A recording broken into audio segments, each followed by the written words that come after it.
Hey everyone, welcome to the show. I have some real fun news. So, the right is seriously starting to freak out about the midterms.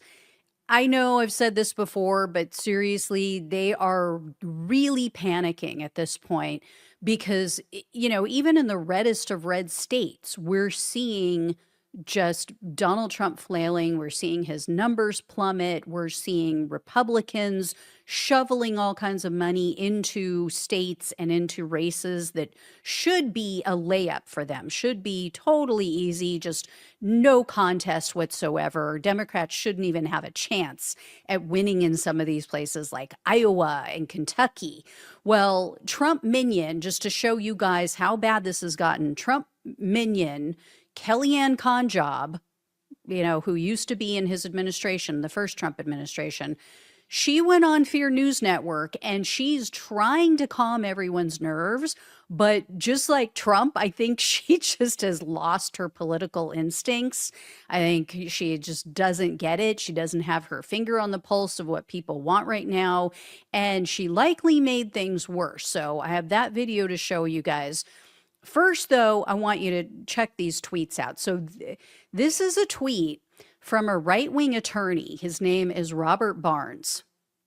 So look at this. He said he's warning basically that Florida could be shifting back to the Democrats, or towards the Democrats at least, because of the Hispanic vote, because the Hispanic voters are so upset. He said deep dive into Florida's precincts show a massive shift back toward Democrats in Hispanic areas by 30 to 50 point margins. If the trends into 2026 general election, Florida is back to being competitive. So this is not a guy who wants Democrats to win. This is a guy who's freaking out about it. And then there's a MAGA podcaster and an influencer you guys have heard me mention before. I'm sure you know who he is, Jack Posobiec. So here's what he wrote. He said, the Democrats flipped the district Trump was shot in. Feels like this isn't being talked about enough. Yeah. For those who don't know, I mentioned this on the live stream I do every Friday. I mentioned it last week. He is right. The Democrats flipped. This wasn't just like, oh, it's a primary election. This was an actual special election to fill this seat. And Democrats won the seat. They beat the Republican to fill the seat in Pennsylvania. So, and it was in Butler, Pennsylvania, where Donald Trump was shot. So yeah, they should be panicking. I also have a tweet from a right-wing pollster and podcaster named Rich Barris.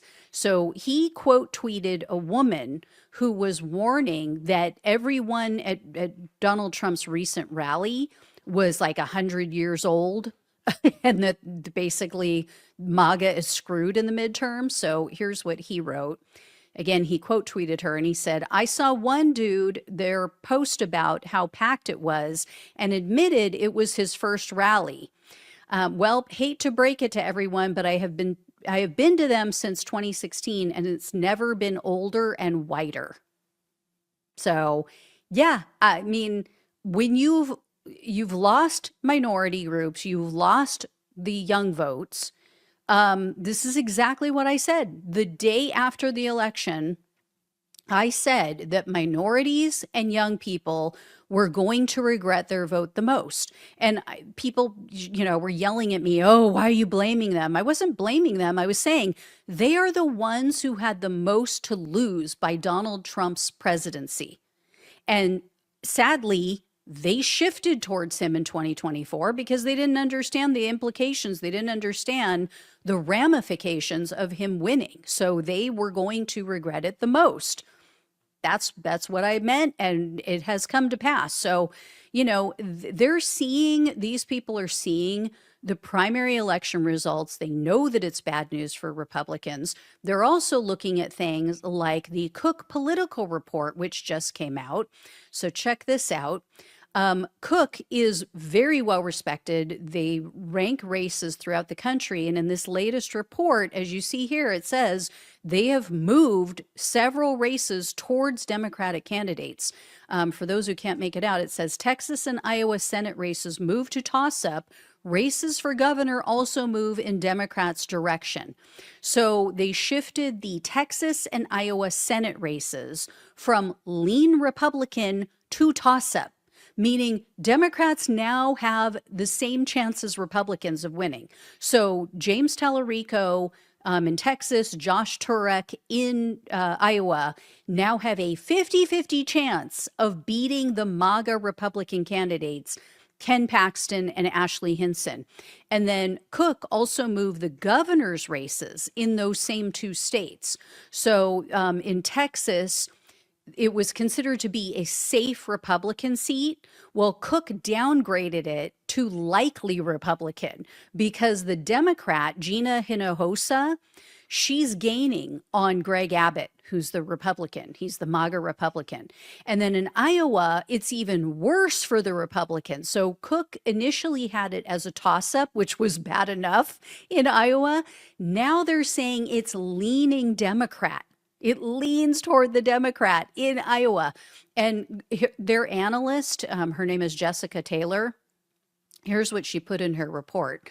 She said, even though on paper it should be extraordinarily difficult for Democrats to flip seats that Trump won by more than 13 points, it's increasingly hard to ignore both public and private polling showing them to be more competitive, Taylor continued, citing the worsening national and state-based environment for Republicans.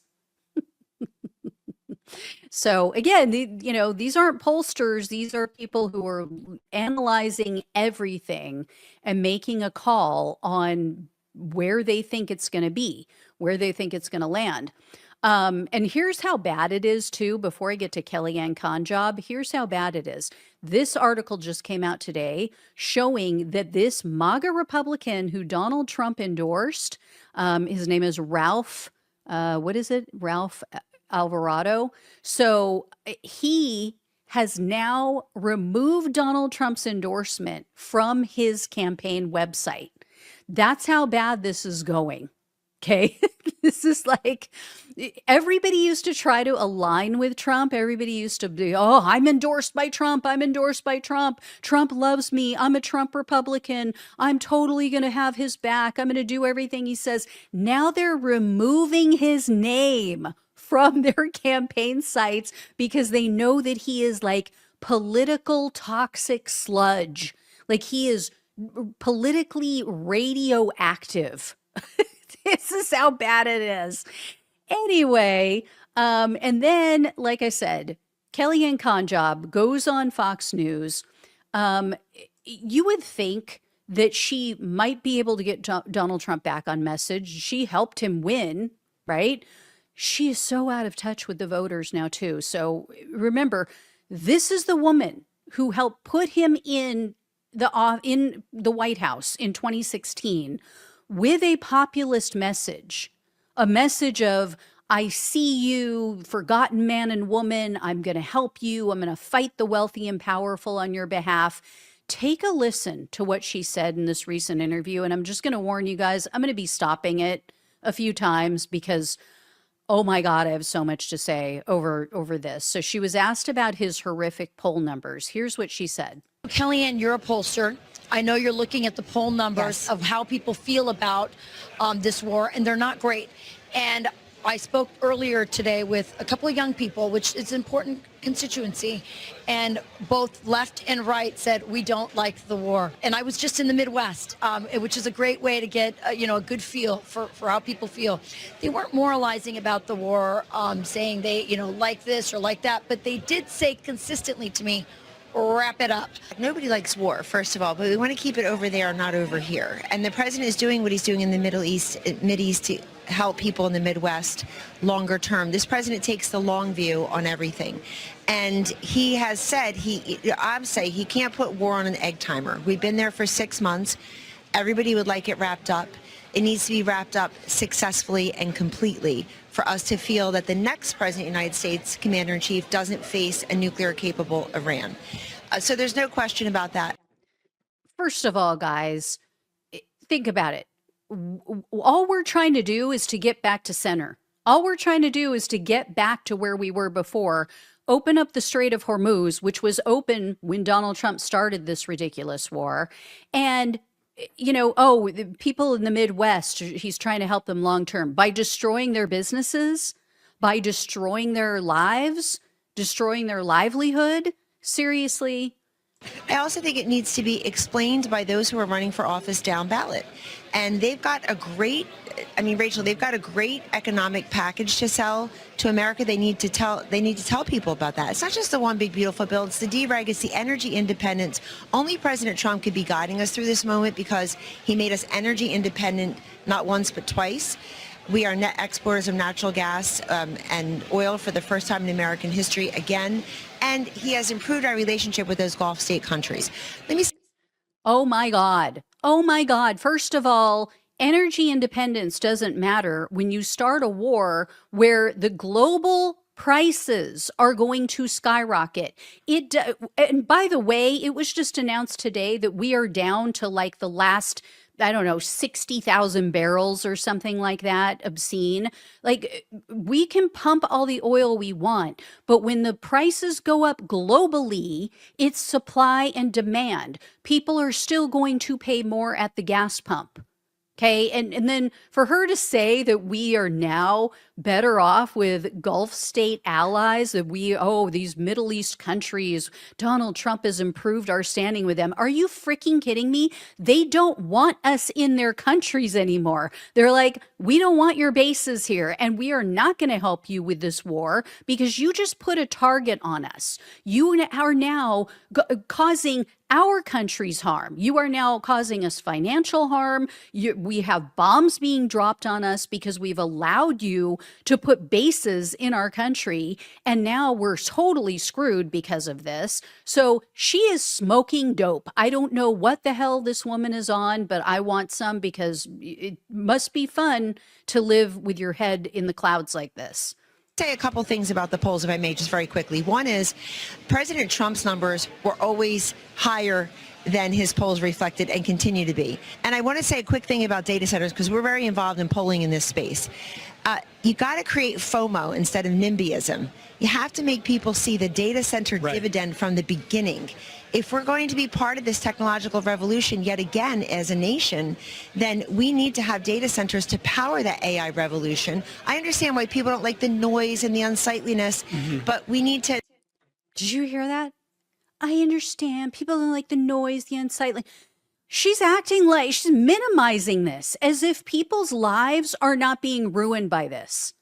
As if people's lives are not being upended where their home values are plummeting. They can't sell because nobody wants to live next to this shit and listen to that 24/7.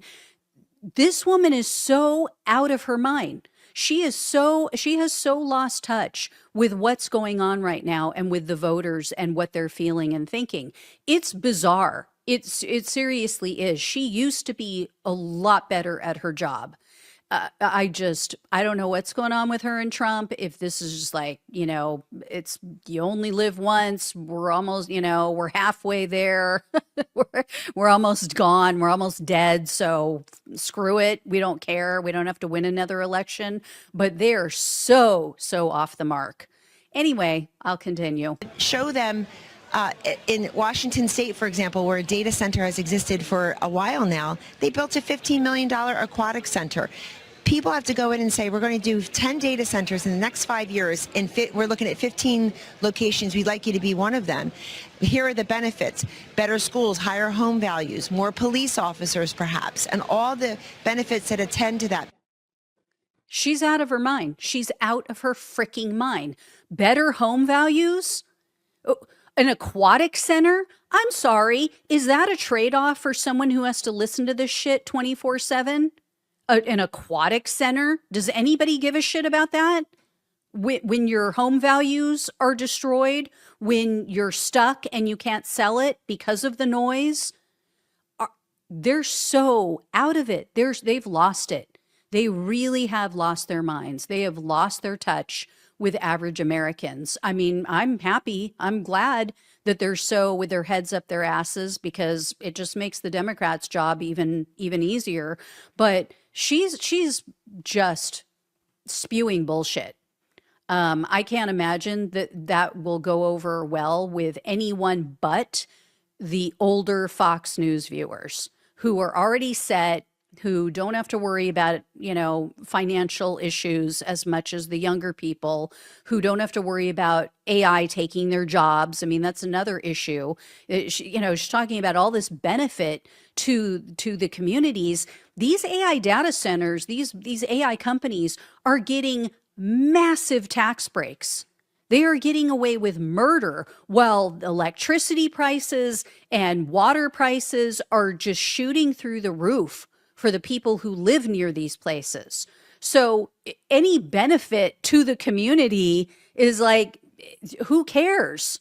Who cares when your day-to-day life is impacted drastically in a negative way by these things? So good. I'm glad. I hope they send her out to talk on every single show because she sucks. She absolutely sucks now. Anyway, guys, there you go. Alternative fact, Kellyanne con job. Anyway, love you all. Thank you so much for watching and listening. Please like this video, share it with others so they see how bad it is and how bad they're panicking now. If you can donate, truly appreciate it. Subscribe if you have not. Take care. Talk with you soon.